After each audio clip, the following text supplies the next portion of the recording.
Angkol, itaas ang kamot sa mga angkol. Bunalikol, bunalikol, bunalkol, bunalkol.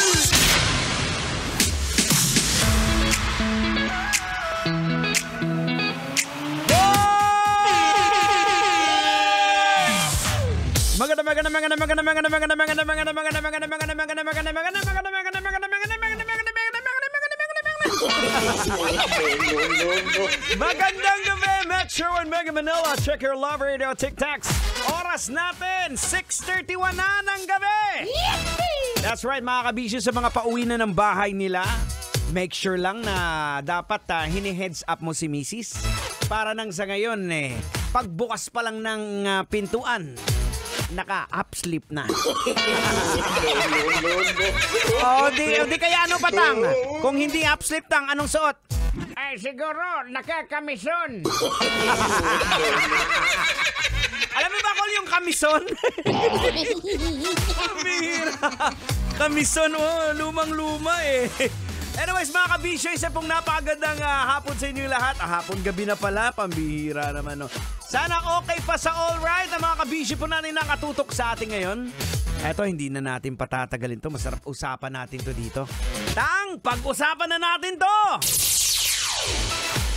Sinaluduhan ng mga netizen ang isang rider matapos siyang purihin at i-flex ng kanyang naging pasahero dahil sa ginawa nito sa kanya habang bumabiyahe.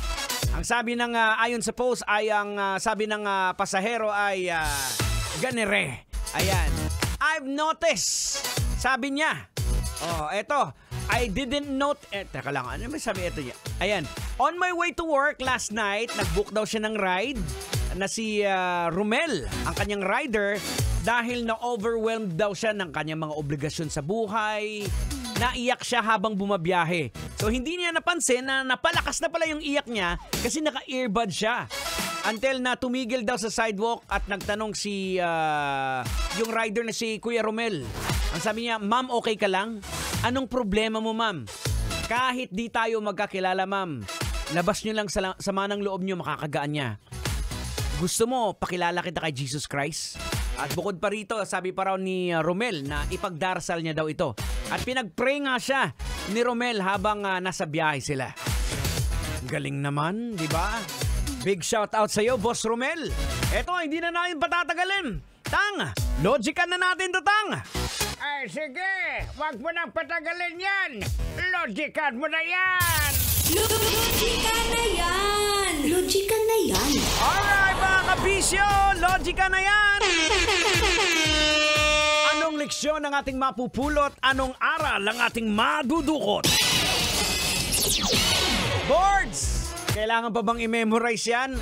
Ito dapat basic. Basic bawat sa isa sa atin dapat na anuman ang katayuan natin sa buhay. Ito ang basic na gawain ng isang may takot sa Diyos. Isang Kristiyano, ika nga. Ang magkaroon ka ng concern sa kapwa mo na ilapit mo siya, di ba? Ang mga problema niya, ilapit at idulog kay Jesus Christ. Ngayon, bakit nasabi ng rider na pakikilala kay Jesus Christ? Ano kanilaman ni Jesus Christ sa buhay ni ate? Boards, ganito lang yun. Makinig kang mabuti. Ganito kasi yan ang sinasabi ng Bible. Sa Philippians chapter 4 verse 7, ang sabi po dito, "Then you will experience God's peace, which exceeds anything that we can understand. His peace will guard your hearts and minds as you live in Christ Jesus." Kaya sinasabi ni kapatid na Romel na ipapakilala kay Jesus Christ ang pasahero dahil nakita niya may bumabagabag sa isipan niya And through Jesus Christ, you will have peace of mind. Lilinawin ko lang hindi po mawawala yung problema, but meron kang peace of mind. 'Di ba? Kasi i-guide ka niya sa mga tamang gawain instead na mag-worry ka. Yun po ang pinagkaiba ng taong may Christ sa puso at saka walang Christ sa puso. Pag may Christ ka sa puso, 'di ba? Meron kang peace of mind. 'Di ba, Tang? Ang walang Christ sa puso, wala ding peace of mind. Anong masasabi mo dito, Tang? Ay, tandaan ninyo na hindi nasusukat sa kung gaano ka kagaling magbasa ng Biblia. Hindi dahil lagi kang nasa loob ng simbahan, kundi paano ka mamuhay at makikita ang pagsunod mo sa Diyos. Dahil marami dyan nagsasabing relihiyoso.